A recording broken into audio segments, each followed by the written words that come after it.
Last Saturday, the Pro Football Hall of Fame class of 2022 took place in Canton, Ohio, with the inductees ranging from fan-favorite head coaches to the inventor of the Lambeau Leap. Yep, all your favorites under one roof. In this video, we'll talk about the 8 new members of the Hall of Fame commemorated at the end of the busiest week on the NFL calendar. First up, the inductees at the Pro Football Hall of Fame 2022. In February 2022, this year's Hall of Fame class was announced, and with it came a ton of excitement. The classes earning their gold jackets consisted of 5 modern-era players: offensive tackle Tony Boselli, safety Leroy Butler, linebacker Sam Mills, defensive tackle Bryant Young, and defensive end Richard Seymour. Now, each of them had been eligible for at least 5 years, 3 of them being eligible for as many as over 16. Apart from these 5, the inductees included Coach Dick Vermeil, Cliff Branch, and Art McNally, with Richard Seymour having the shortest wait of the lot. His final NFL season was in 2012, so this was only his 5th year of eligibility. So after a great day of honoring the most recent group of football legends, the 8 athletes are now immortalized in sports history. Let's get started with the Green Bay Packers. Strong safety Leroy Butler. Strong safety Leroy Butler is best known for being the innovator of the Lambeau Leap, a touchdown celebration ritual where the player leaps into the bleachers behind the end zone after scoring. But his 12-year career included a great deal more than one long tradition. He's a 4-time All-Pro who assisted the Packers in winning 2 NFC championships and 1 Super Bowl. Butler was also appointed the NFL's All-Decade Team in the 1990s. In his speech, he stressed how making it to the Hall of Fame is the equivalent of being in football heaven. Out of 362 men currently in it, he's at number 357. The player was overwhelmingly grateful to his fans, teammates, and the people who voted for him, ending his speech by expressing how the 16-year wait was entirely worth it. Next up, we've got New Orleans Saints and Carolina Panthers linebacker Sam Mills. One of the NFL's most inspiring characters, ex-New Orleans Saints and Carolina Panthers linebacker Sam Mills was inducted posthumously into the Hall of Fame. Mills, who was undrafted out of Montclair State in New Jersey, spent 3 seasons with the Philadelphia Baltimore Stars of the USFL, eventually joining the Saints in 1986. From 1986 to 1997, he was a member of the NFL, where he was appointed to 5 Pro Bowls and 1 All-Pro team. Mills died of cancer at the age of 45 in 2005 and was the man who coined the iconic and empowering "keep pounding" phrase, which the Panthers still use to this day. His speech was given by his widow, Melanie Mills, who shed light on Sam's constant resilience and the way he proved everyone wrong. He was told he was too old to be in the NFL and not good enough, yet he worked harder than his peers and seized every opportunity to become a legendary athlete. Not just that, but he was constantly appreciative of the people around him, no matter what their responsibilities were, making them feel seen and inspiring people left and right. No matter the odds, he kept pounding, and that's what he wanted everyone else to do. Now for the New England Patriots and Oakland Raiders. Defensive end Richard Seymour. From 2001 through 2004, the New England Patriots' Tom Brady, Bill Belichick era resulted in 3 Super Bowl victories. Seymour, a defensive lineman, was a mainstay on the team during his stellar career with the Patriots, 2001 through 2008, and the Raiders. He was named to 7 Pro Bowls and 3 All-Pro teams, 2009 to 2012. He's also a deserving member of the Hall of Fame's All-2000 squad. The athlete expressed his gratitude for his selection, overwhelmed with the idea of how far he can go with his team and fans' support, saying it was a privilege to be a part of the Pro Football Hall of Fame with the class of 2022. Specifically mentioning Coach Belichick, he thanked him for the lessons he's taught, like teamwork, being meticulous, and the like. On to the next, Director of Officials, Art McNally. Art McNally is widely regarded as one of the most accomplished referees and officials in the history of American sports. After working as an NFL referee for 9 years, he was promoted to the position of Supervisor or Director of Officials from 1968 to 1991. He's the very first person in the history of the Pro Football Hall of Fame to be inducted as an official. To be fair, it's an accolade well merited by the man known as the father of modern officiating. During his career, he worked as an official for 3,145 games, including those involving basketball and baseball, and he expressed his gratitude and good fortune at being able to work with the finest team of officials, both dedicated and full of love for the sport and all its necessary regulations. Ending with thanking the millions of fans and the Hall of Fame itself, he noted how this was the biggest thing to achieve for an official like him. And now we have Jacksonville Jaguars offensive tackle Tony Boselli. In 1995, the expansion Jacksonville Jaguars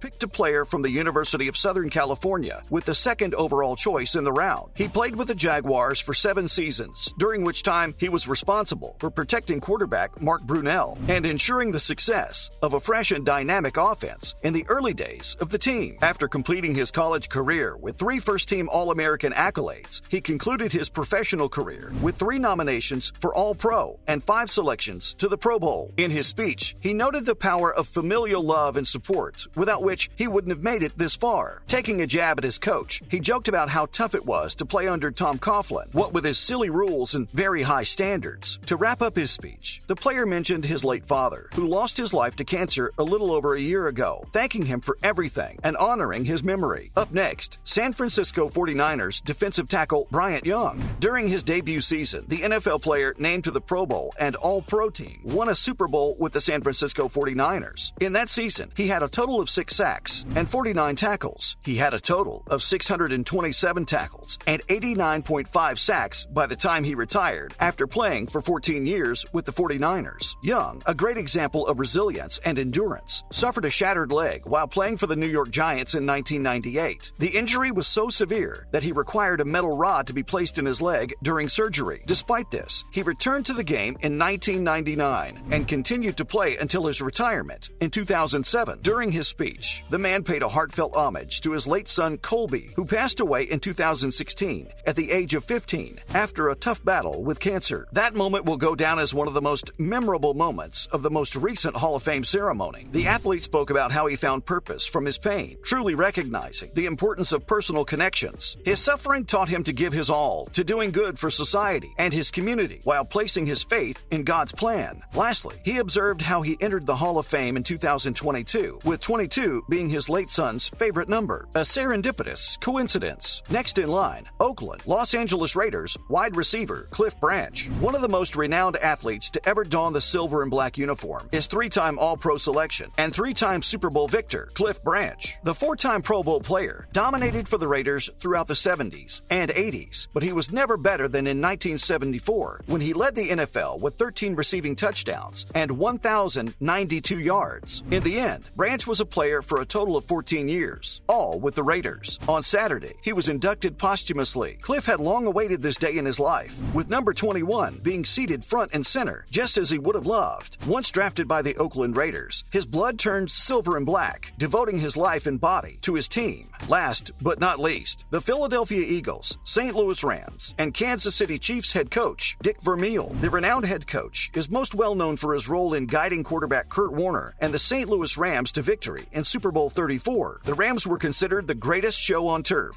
around the turn of the century, but he was successful in all 3 of his positions, including coaching the Philadelphia Eagles to the National Football Conference Championship in 1980, and then the Kansas City Chiefs to a record 44-36 in his 5 years with the team. That's a wrap for this video. Did you watch the Hall of Fame induction? Who do you think was the most deserving of the class of 2022? Let us know in the comments below. Make sure to give this video a thumbs up and subscribe to our channel for more videos like this, and we'll see you in the next one.